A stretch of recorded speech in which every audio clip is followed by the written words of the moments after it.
রাধে রাধে মিত্র, ধাম সেবা কুত্তাম চ্যানেলে আপনাকে অনেক অনেক স্বাগতম। তো এবারে একটা গল্প বলি। গল্পটা কি জানেন? যে বৃন্দাবনে বাঙালি হোমস্টে খুব কম। তো আসলে হোমস্টে বা মন্দির যাই বলে থাকেন, এটি হলো আমাদের। এবারে শুরু থেকে ঘটনা বলি। তো মিত্র, ঘটনা হয়েছে যে আমি এর আগে একটি গেস্ট হাউস চালাতাম। যেসব ভক্তরা এসেছেন জানেন, সেটা পার্টনারশিপে ছিল আর কি। মোটামুটি ধরুন আমি সেখানে কাজ করতাম। হ্যাঁ, আচ্ছা ঠিক আছে। এবার ব্যাপার হলো, আমার যে ভক্তরা সেখানে আসতেন, সেখানে আসার পরে না স্যাটিসফাই খুব কম। মানে তারা কি স্যাটিসফাই হয়েছে সেটা আমার দেখার দরকার নেই, আমি তাদেরকে সার্ভিস দিয়ে সেবা করে কতটা স্যাটিসফাই হতে পারছি এটাই হলো বড় কথা। কিন্তু সেখানে না আমি স্যাটিসফাই হতে পারতাম না, জানেন। মানে এবার আমার যাত্রীদেরকে সম্পূর্ণ সেবা করার দায়িত্ব তো আমার না। উত্তম প্রভুকে বিশ্বাস করে তারা আসছেন। কলকাতাতে বা আমাদের পশ্চিমবাংলায় যে রুমগুলা, বা ধরুন একটু বড় সিটিতে যে রুমগুলো, যে সার্ভিসগুলো থাকে, দেখা গেল যে সেরকম সার্ভিসটা এখানে পাওয়া যায় না। ওই জন্য আমার না মনের মধ্যে একটু মন ক্ষুণ্ণতা হতো যে আরে এখানে একটা পর্দা হলে ভালো হতো, এখানে একটা টেবিল হলে ভালো হতো। আর বিশেষ করে দেখা যাবে আমাদের রাধাকুণ্ডে বা বৃন্দাবনে গেলেও বেশিরভাগ হোটেলে দেখা যায় ফার্নিচার থাকে না, একটা বসার চেয়ার ঠিক মতো নেই, কিংবা একটা ড্রেসিং টেবিলও ঠিক মতো নেই। তো এই জিনিসগুলোতে সেই ভক্তরা যখন আসতেন, তারা একটু কপাল ঘুচিয়ে তাকাতেন, সেই জিনিসটা আমি বুঝতে পারতাম, জানেন তো। কিন্তু আমি করতে চাইতাম, কিন্তু যে প্রপার্টিটা রয়েছে, হ্যাঁ, সেখানে ব্যবস্থা নেই। তো এই দুঃখগুলো থাকতো। তারপরে সেই ভক্তরা আসছেন, আমি বাড়ি থেকে আমার সিলিন্ডার নিয়ে গিয়ে সেখানে গ্যাসে গরম জল করতাম। মানে কি, এখানে তো কারেন্ট যাওয়ার সমস্যা থাকে, ওই জন্য গ্যাসের মাধ্যমেই গরম জলের ব্যবস্থাটা ওরকম সিস্টেম আর কি, গিজারটা গ্যাসে চলে। আচ্ছা, আমি এখান থেকে সিলিন্ডার নিয়ে গিয়ে সেখানে লাগাতাম, তার টাকাটা কিন্তু তারাই নিচ্ছে, কিন্তু এখন ভক্তদের ডিস্টার্ব হচ্ছে। হ্যাঁ, আমি বাড়ি থেকে নিয়ে সেখানে সিলিন্ডার লাগাতাম, আমি বাড়ি থেকে ক্যাম্পার নিয়ে যেতাম, জলের সেখানে ড্রাম রেখে দিতাম, তারপরে জল সেখানে আমি নিজের পয়সায় জল নিয়ে এসে, তার বিল্ডিং ভাড়া যাচ্ছে, সে তো পয়সা পাচ্ছে না, আমি নিজে সেখানে জল কিনে কিনে খাওয়াতাম। তো চিন্তা করি, হায় রে ভগবান, যখন 90% আমারই সার্ভিস দিতে হচ্ছে, আমারই টাকা খরচা হচ্ছে। হ্যাঁ, আমি অর্থ পাবো না তা না, পাবো, কিন্তু চাইলে আমি এটা না খরচ করেও পারতাম। তারপরের কথা হলো, আমার প্রচুর দৌড়াদৌড়ি ভক্তদের সঙ্গে আদি সেখানে গিয়ে করতে হতো। তো খুব ইরিটেট লাগতো, ভিডিওগ্রাফি করতেও খুব প্রবলেম হতো। যখন ভক্তরা থাকতো খুব মানসিক দুশ্চিন্তার মধ্যে, কখনো জল নেই, এবারে নিচে তাদেরকে, ছেলেগুলোকে বলা হচ্ছে, ভাই ট্যাঙ্কিটা চালাও, সকালবেলা সবাই ভক্তরা স্নান করবে, সেখানে সেই ট্যাঙ্কিটা চালাতো না। আমাকে ভোরবেলা ভক্তরা সবাই ফোন করতেন, উত্তম প্রভু ট্যাঙ্কিতে জল নেই, জল আসছে না মনে হয়, কি হয়েছে, দৌড়ে সেখানে চলে যেতে হতো বা তাদের পিছনে থাকতে হতো। এইরকম মানে একটা লাপরবাহি যেটা আছে, সেই জিনিসটা একটু ফিল হতো সেখানে। তারপরের কথা হলো পরিষ্কার পরিচ্ছন্নতা আমি যতটা ভক্তদেরকে দিতে চাই ততটা আমি দিতে পারতাম না, এই প্রবলেমগুলো থাকতো। তারপর দেখা গেল যে বেড কাভারগুলো আমার পছন্দসই আমি ভক্তদেরকে দিতে পারতাম। দেখুন, বৃন্দাবনে এবার প্রশ্ন হতে পারে যে বৃন্দাবনে এসে কি সেখানে ভোগ বিলাসিতা করার জন্য কষ্ট তো করতেই হবে? হ্যাঁ, কষ্ট করতে হবে, কিন্তু আপনার চারিধারের পরিবেশটাও তো সুন্দর। সে কষ্ট করবে, সে প্রস্তুতি নিয়ে এসেছে, আমার কর্তব্য কি কষ্ট না দেওয়া, এটা আমার ধর্ম। আমি তাই বলছি, আপনি কষ্ট স্বীকার করতে চান, ভক্তরা কষ্ট স্বীকার করতে চায়, কোনো আপত্তি নেই। আমার সামনে কষ্ট কেন হবে? ভগবান তো বলেছে ভক্তদের সেবা করা, আর অতিথি হলো আমাদের দেবো ভবা, তাই না? অতিথিদের সেবা পরায়ণ আমাদের থাকতেই হবে, করতেই হবে। তো আমি যতটা চাই ততটা আমি পারতাম না। তো তারপরের কথা হলো যে সকালবেলা দেখা গেল একটু পরিষ্কার পরিচ্ছন্ন ধোয়া মোছা করে রাখা উচিত, যাতে করে পরিবেশটা সুন্দর থাকে। সেসব দিকেও অনেক প্রবলেম হতো। তো যাই হোক, তো এই যে এত প্রবলেম মিত্র হয়েছে আমার সাথে, আমি যে ফেস করেছি, প্রসাদটা সবাইকে দিতাম, সেই বারবার তাদের সময় মতো তাদের কাছে পৌঁছাতো, মানে আমার বাড়ি থেকে দৌড়াদৌড়ি করতে অনেক আমার কষ্ট হতো। সেই কারণে এখন রাধারানীর কৃপায় সেই কষ্টটা দূর হবে, যেটা আমি এখানে থেকেই ভক্তদের সেবাটা করতে পারবো। আর উপরে ঠিক যেরকম, নিচেও সেরকম। এই হলো একটা রুম, উপরে নিচে যেরকম দেখছেন সেম উপরে থাকবে। এই একটা রুম, এই একটা রুম, আর এই যেটা আমাদের কিচেনের সেট আপ আছে, কিচেন আছে ওদিকে, এই জায়গাটা উপরে সেম আরেকটি রুম। আর এই যে হলঘর যেরকম রয়েছে, এরকমই উপরতলায় সেম হলঘরও থাকবে।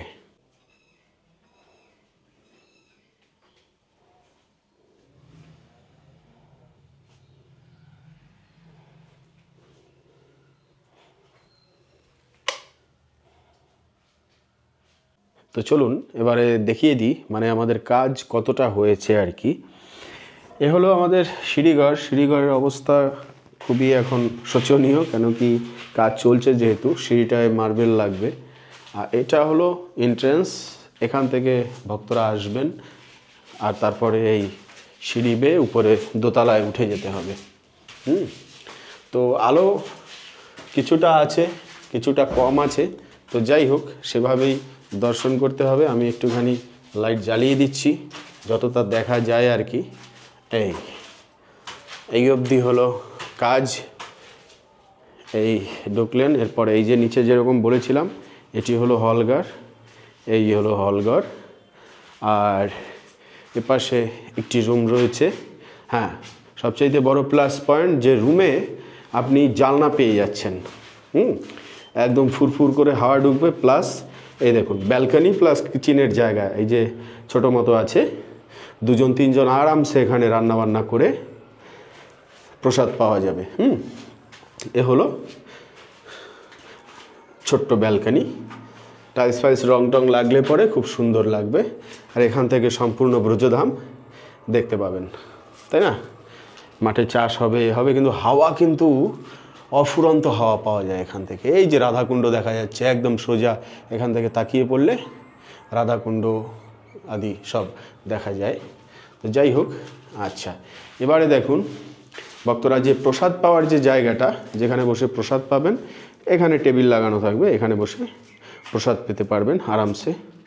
আচ্ছা, আর এই হলো আরেকটি রুম, এটার প্লাস্টারও বাকি আছে। আর এইখানে একটা পার্টিশন বাকি আছে যেটা হলো কিচেনের জায়গা।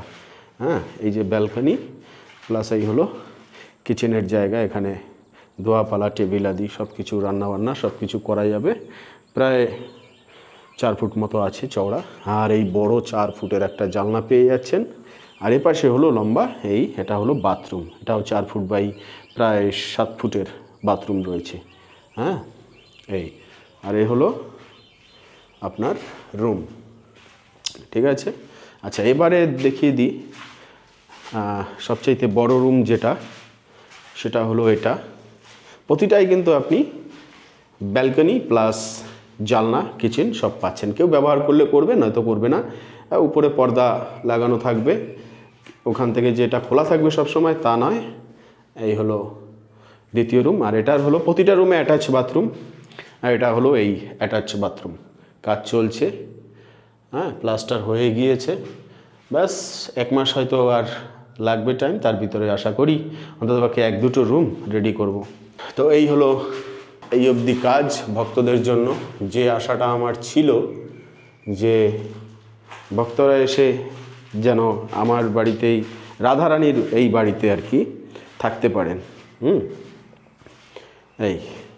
এই যে জানলা দেখতে পাচ্ছেন, পুরো 4 ফুটের জানলা আছে এখানে।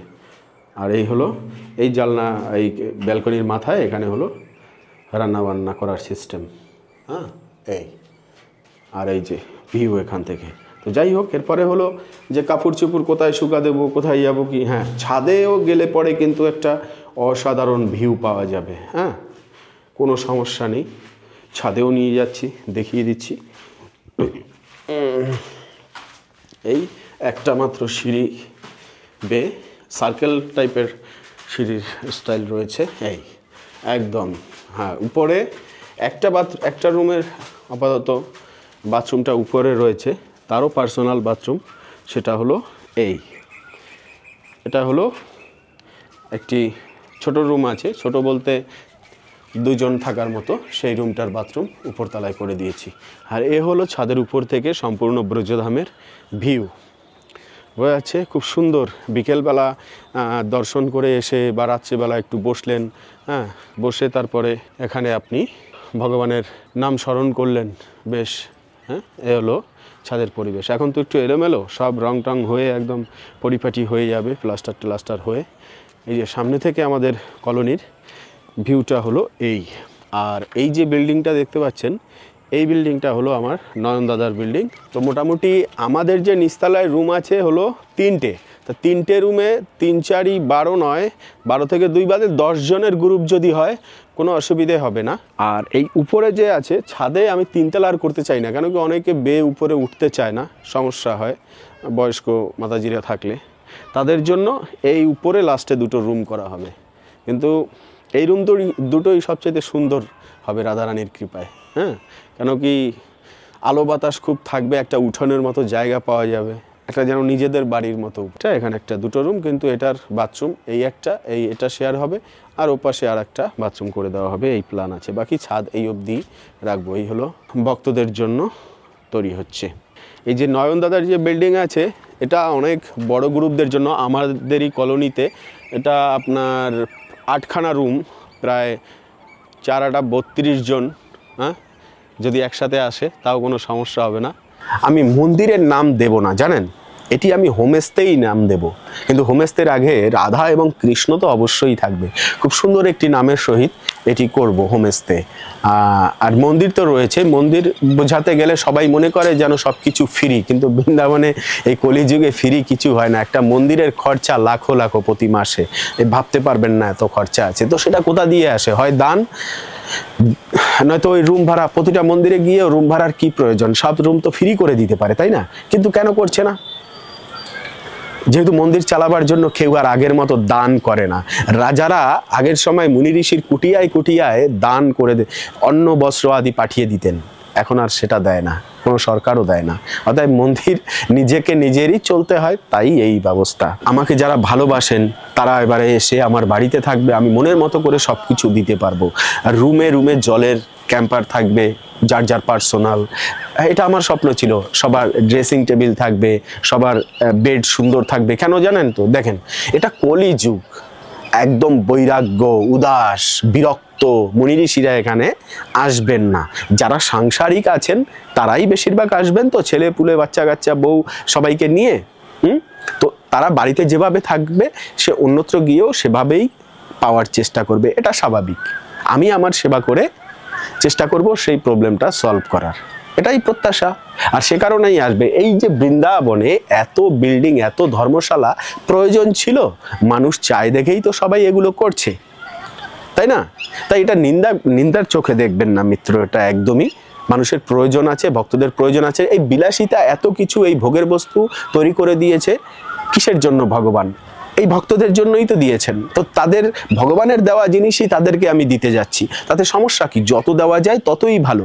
আরে পর উপকারের যে সুখ আছে, দেখুন, অন্যকে খাইয়ে, অন্যকে সেবা করে, অন্যকে করে এখানে যারা পরবর্তী সময় আমার কাছে আসবেন, আশা করি তারা বুঝে যাবেন।